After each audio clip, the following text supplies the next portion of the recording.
And we're joined by Tammy Watson from the Central Okanagan Food Bank.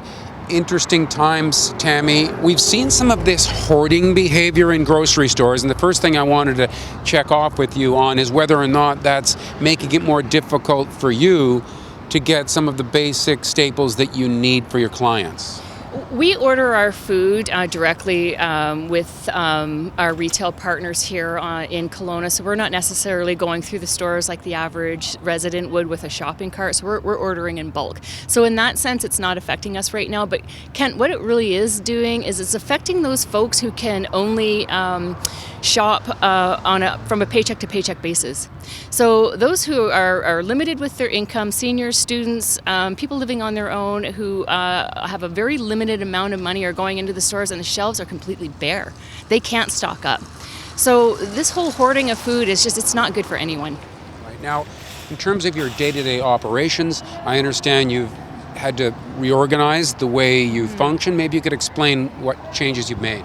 Yeah, in order to really make sure that we keep our aging volunteers and our staff safe with the COVID-19 virus, we've had to completely limit the foot traffic within the facility. So until further notice, there's no longer clients that are allowed into the building. So what happens is when they call to make their appointment for a food hamper pickup, they're asked to come they're asked to come into the parking lot. We have them park on the side.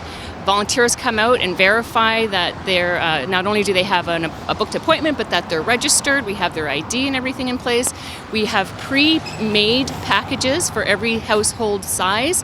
And at that point in time, a volunteer comes into the the facility. They grab the pre-made hamper. The hamper is brought out to the client's vehicle, and it's put right into their trunk so that the interaction is limited and human contact and social interactions are down to a minimum.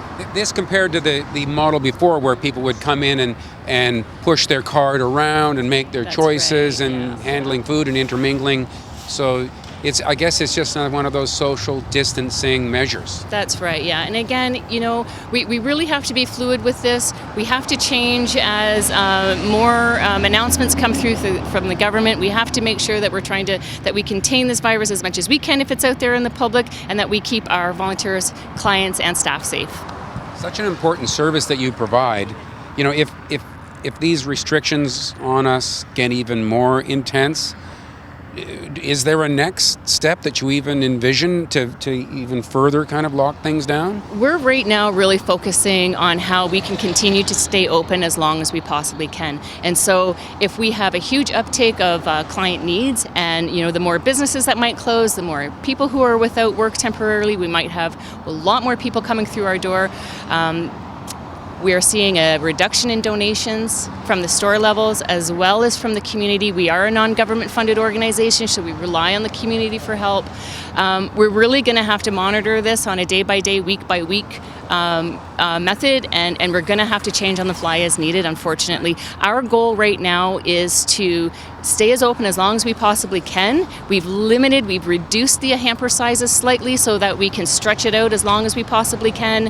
And by not having clients through the door, we're limiting the human contact as well for hopefully containing virus and spreading of that. So we're really playing it by ear. Thank you, Tammy Watson from the Central Okanagan Food Bank, and thank you for watching Kelowna Now.